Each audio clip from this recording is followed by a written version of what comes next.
Hello दोस्त, यहाँ पे हम लोग आज फिर एक कॉम्प्लेक्स एसी सर्किट पढ़ेंगे। ठीक है, और वो एसी सर्किट है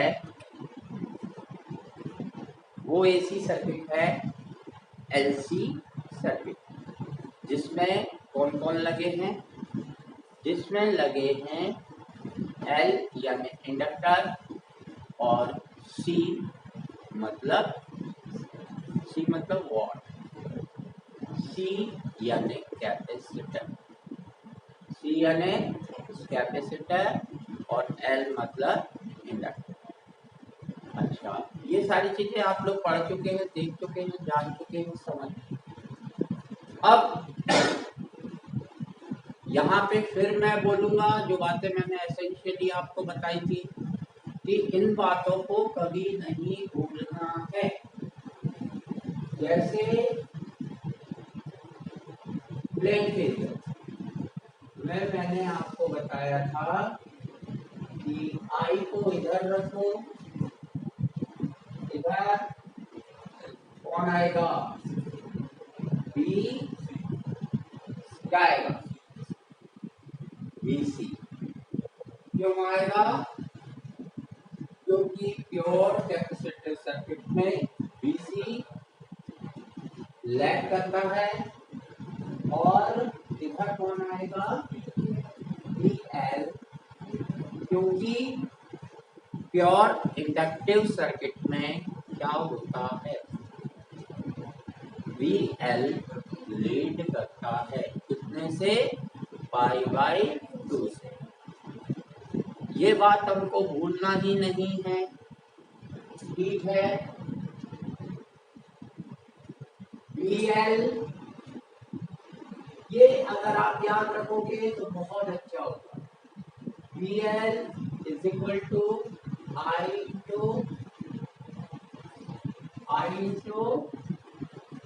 XL is equal to I into omega, यानी XL is equal to omega L होता है, ये याद रखना है। ठीक है, मैं आप लोगों को पहले ही चीज बताऊं कि अगर इन चीजों पे आप कॉन्सेंट्रेट करेंगे तो you will never fail to do. और यदि आप लोग अपने सिस्टम में चलते रहे तो कोई खास आपको फायदा होना नहीं है। I into XC is equal to I into 1/ओमेगा सी। ये चीजें बिल्कुल दिमाग में रहना चाहिए, फिक्स रहना चाहिए। कब कौन लीडिंग कौन लैगिंग, कब लीडिंग कब लैगिंग, ये आपको पता होना चाहिए। अगर ये सारी चीजें आप लोगों को पता नहीं है तो विश्वास मानिए कि आप फिर प्रैक्टिस के भरोसे अपने सिस्टम को बनाते रहिएगा। राइट है, तो प्रैक्टिस के भरोसे आफ्टर ऑल कितना, वही रेक्टिफिकेशन करो और एक आध चीज भूल जाओ तो खेल खत्म। आइए इधर देखते हैं, जब हमको किसको करना है, एलसी सर्किट को करना है, तो पहला काम क्या होगा, पहला काम होगा कि हम सर्किट बनाएं। First of all we have to make the circuit.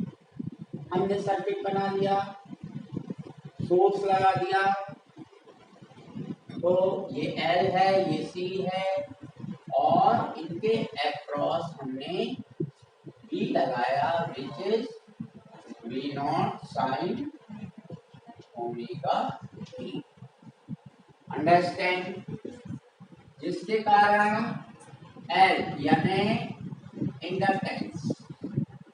Inductance के अक्रॉस पीडी वोल्टेज कितना हो जाएगा, VL हो जाएगा, which is equal to I into R। R यहाँ पे क्या काम कर रहा है, एक्सल के लिए, L के लिए क्या, L के लिए रिएक्टेंस क्या होती है, क्या होती है रे, एक्सल होती है। हाँ, ये चीजें समझा रहा हूं, लिखवा रहा हूं, करवा रहा हूं, XL, ठीक है। और इसके अक्रॉस BC लगेगा, V बराबर क्या हो जाएगा, I इंटू SC, अंडरस्टैंड। अब दिक्कत क्या, दिक्कत ये है कि यहां पर हम जब फेजर डायग्राम, तो इसका फेजर डायग्राम कैसा बनेगा, फेजर बनेगा, ये हो गया I, इधर कौन आएगा, C, और ऊपर BL।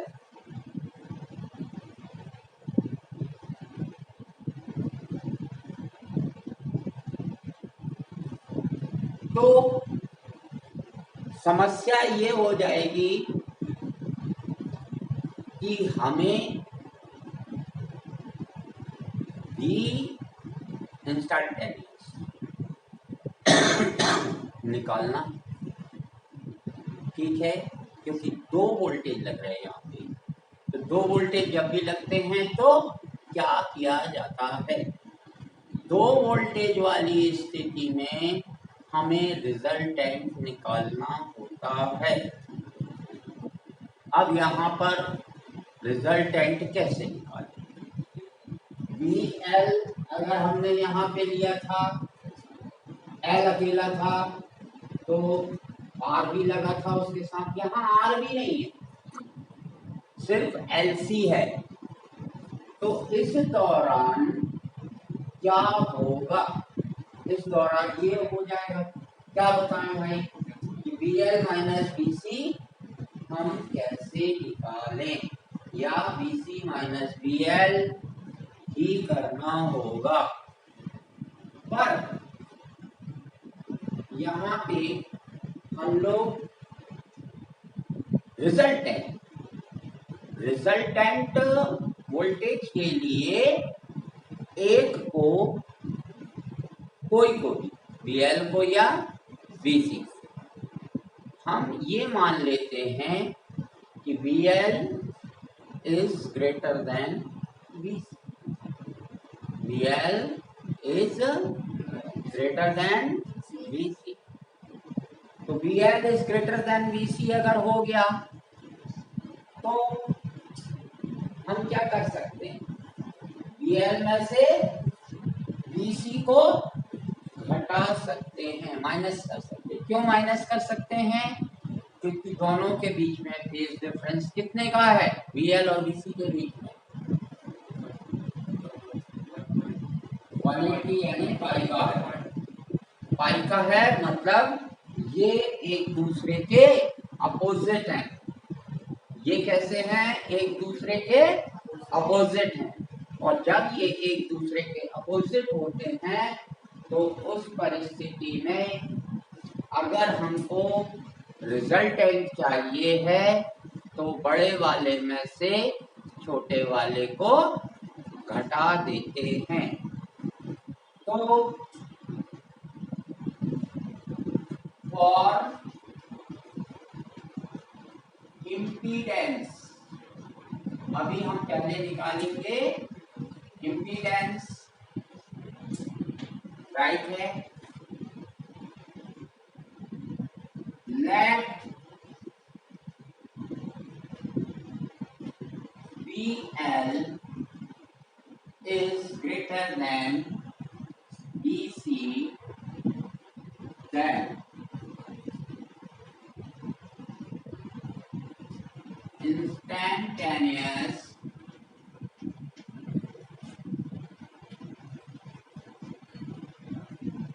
voltage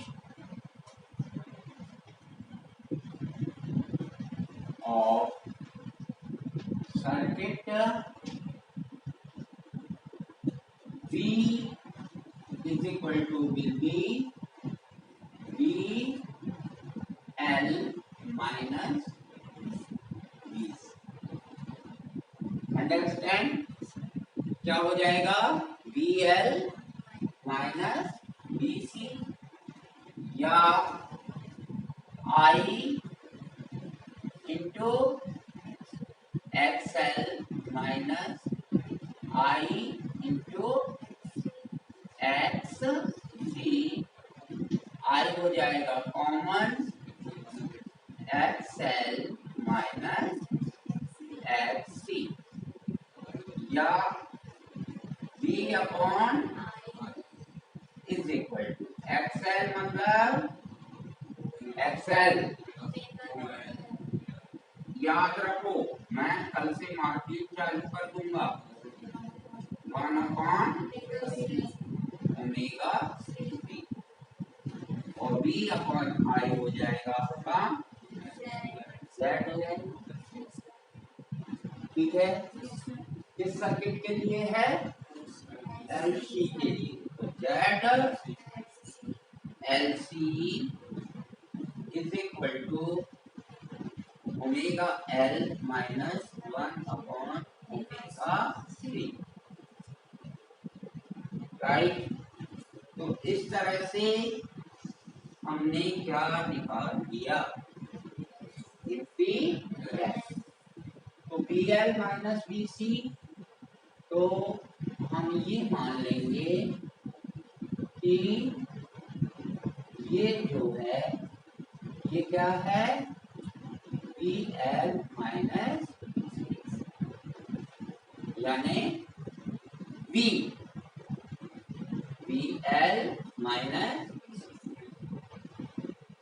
ये भी हो गया और I के साथ इसका फेज डिफरेंस कितना है? 5/, राइट है। तो फेज डिफरेंस कितना निकल जाएगा?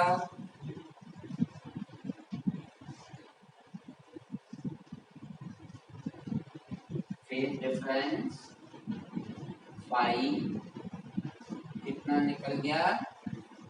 5/2, राइट। ये फेज डिफरेंस निकल गया भैया। अब फेज डिफरेंस निकालने के बाद हमको चाहिए करंट। क्या चाहिए? करंट चाहिए। तो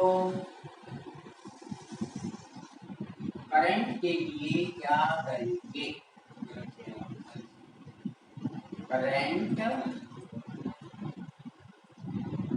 करंट इज इक्वल टू क्या हो जाएगा? V की जगह I naught is equal to V naught upon Z L which is V naught upon XL minus XC या I naught is equal to V naught upon omega minus omega 1 upon omega. ये निकल गया हमारा क्या? Current निकल गया। Okay guys, हमने current find कर लिया है। अब करंट फाइंड करने के बाद हम एक स्थिति देखते हैं। We observe a position that if XL is equal to या omega L is equal to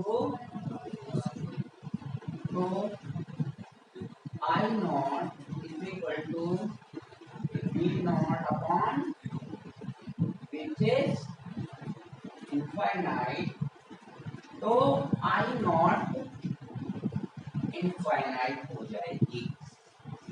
infinite हो जाएगी मतलब I नॉट इनफाइनाइट हो जाएगी, यानी सर्किट में अचानक बहुत सारी करंट आ जाएगी, बहुत बड़े मैग्नीट्यूड में करंट सामने दिखने लगेगी, करंट अपियर हो जाएगी और इस कंडीशन को हम रेजोनेंस कहते, क्या कहते हैं? रेजोनेंस, है ना?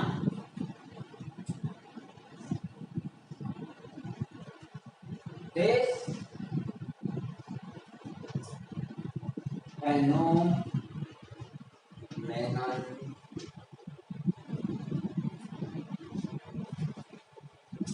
called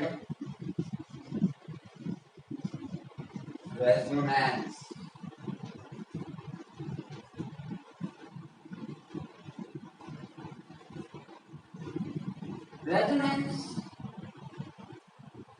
रेजोनेंस क्या है?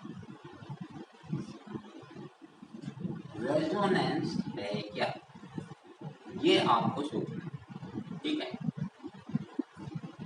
रेजोनेंस का अर्थ होता है कोई भी क्वांटिटी को वो अपनी मैक्सिमम वैल्यू यानी बिना बीच में कहीं खर्चा हुए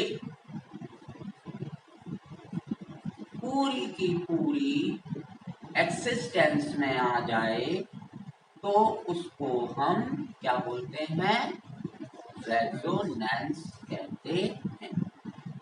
ये रेजोनेंस की कंडीशन राइट है, तो इसको याद रखिएगा, ये रेजोनेंस कहलाता है। कैसे? तो जैसे आपसे बताते हैं कि नाली होती है, बाथरूम की नाली मान लो, ठीक है, चौक हो जाती है, तो जहाँ कचरा जमता उसके उस तरफ थोड़ी थोड़ी थोड़ा थोड़ा पानी रहता है, राइट?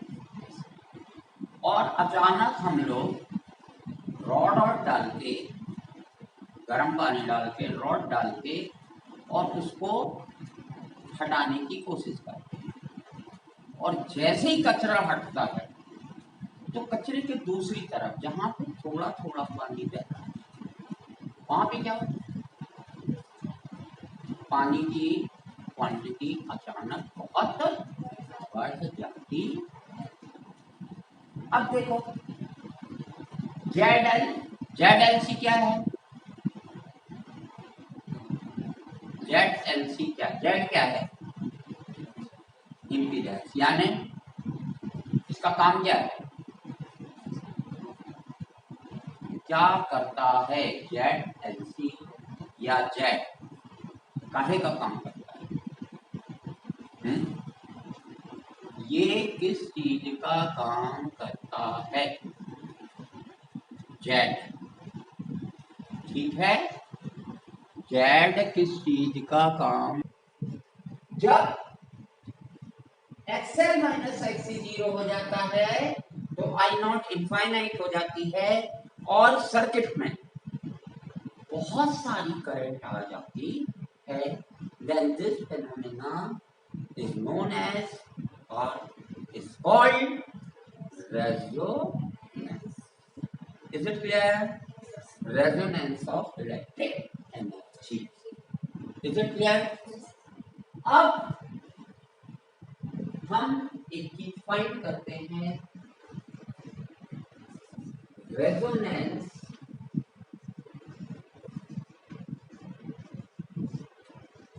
फ्रीक्वेंसी।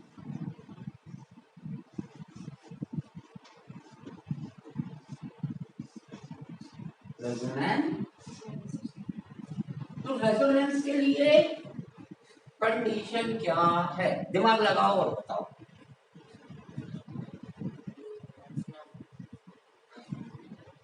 रेजोनेंस के लिए कंडीशन ये, एक्सएल इज इक्वल टू, ये कंडीशन यहीं से चालू हुए तब हमको जाके क्या मिला? रेजोनेंस मिला। आई बात समझ में? तो इसलिए ये क्या कहलाई? कंडीशन। तो एक्सएल इज इक्वल टू या omega L is equal to 1 upon, right है, या omega square is equal to 1 pi L C. बोलो बेटा। या omega is equal to 1 upon root, एक तो एंगुलर, इसको हम ओमेगा नॉट कह सकते हैं। अब स्पेशल चीज है, स्पेशल चीज है तो उसको स्पेशल ट्रीटमेंट भी देना है, तो उसको अलग से दिखाने के लिए उसके नीचे नॉट लगा दिए। ठीक है, पर but omega is equal to 2 pi nu. ये याद आया या समझ में है या नहीं है? है। चलो, but omega is equal to 2 pi, तो इसी से क्या हो जाएगा? 2 pi nu is equal to 1 upon 2 over L C, या nu is equal to 1 upon 2 pi root L C. और ये कौन सी है? Resonance frequency. कौन सी फ्रीक्वेंसी है? याद रखिए, इसकी यूनिट हर्ट्ज होगी ना, कोई भी फ्रीक्वेंसी हो उसकी यूनिट हर्ट्ज ही होगी या साइकिल पर सेकंड। ठीक है, तो इस तरह से हम लोगों ने क्या फाइंड कर लिया? Resonance frequency. ठीक है, इसमें क्वेश्चन बनता है, इसमें क्वेश्चन बन जाता है कि डिस्क्राइब द एलसी सर्किट। ठीक है, एलसी अल्टरनेटिंग सर्किट को आप डिस्क्राइब कीजिए and find the condition for resonance and also obtain resonance frequency. Getting this? So guys, this was the very easy explanation for resonance, understand, and resonantial frequency, and for LC circuit. All the things, if you like, then like, subscribe and comment on this video. Thank you.